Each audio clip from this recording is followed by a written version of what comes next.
Ce matin, on a organisé un atelier plus particulièrement pour construire la charte mondiale des médias libres. Donc on a réuni des acteurs des médias associatifs mais aussi des mouvements sociaux et on a discuté ensemble des points qui devraient être abordés dans cette charte. Donc il y a eu tout un tas de discussions et de propositions, notamment concernant la protection des acteurs des médias associatifs, l'utilisation des logiciels libres, la déconcentration des médias de masse, l'appropriation par les technologies du plus grand nombre, la favorisation de l'accès à Internet pour tous, la question de la diversité linguistique. Donc tous ces points ont été abordés et proposés aujourd'hui. Le processus de construction de cette charte va durer sur une année et on va se retrouver dans un an pour la 4e édition du Forum mondial des médias libres où on essaiera d'adopter cette charte. La charte, elle veut être un ensemble de principes. Donc on s'applique à soi-même, ça relève de l'éthique et de la déontologie, mais d'un ensemble de droits également en contrepartie qu'on revendique. Et donc cet ensemble-là devrait lier un certain nombre d'acteurs, qu'on a appelé là les médias libres.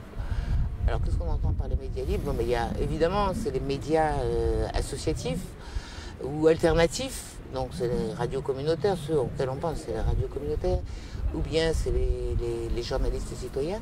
Mais je pense que ce qui est intéressant aussi, c'est qu'en dépit du travail énorme qu'on fait, hein, ils ont fait la preuve des changements qu'ils pouvaient induire, bon, vous au Maghreb à travers les médias sociaux, en Afrique de l'Ouest à travers les radios communautaires, notamment sur la démocratie à l'échelle locale, la participation à l'échelle locale.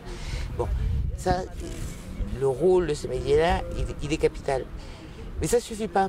Ça veut dire que bon, la majorité des publics, des citoyens, il est informé malgré tout par les grands médias.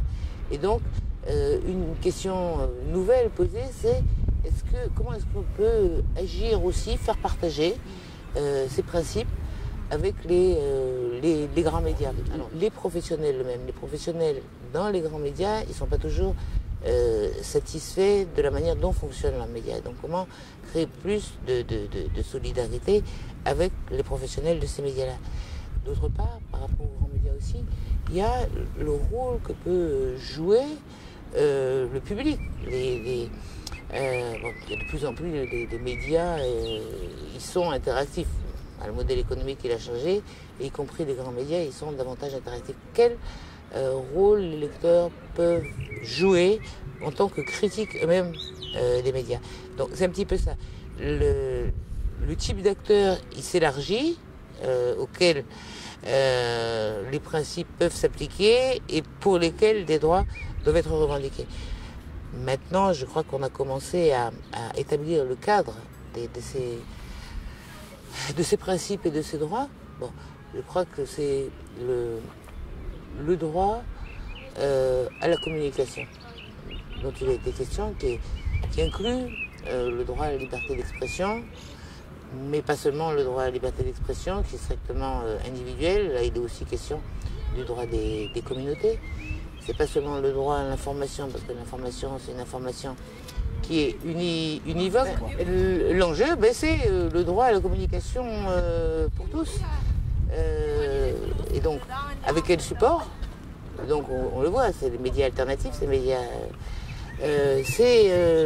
l'équilibre de l'information entre, oui, c'est encore comme ça, entre les pays développés et les pays sous-développés. L'information qu'on a, un autre enjeu, c'est le professionnalisme des journalistes et le respect d'une certaine déontologie et comment est-ce que les journalistes ne sont pas simplement à la remorque de l'opinion. L'enjeu, c'est un enjeu juridique, il faut des cadres, c'est un enjeu de coopération, comment est-ce que des producteurs d'informations, d'une information qui se veut indépendante, peuvent coopérer de région à région, de continent à continent, de pays à pays.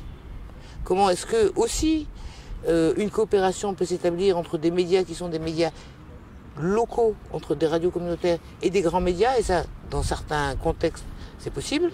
Donc, la question de la coopération entre les échelles géographiques, entre les différents continents, Et puis un autre enjeu, c'est, je pense, l'enjeu de la coopération en termes de formation. Bon, il y a des bons modèles qui sont des modèles alternatifs de formation. Donc c'est un peu ça, des enjeux de coopération pour le plaidoyer, pour la production d'informations et pour la formation.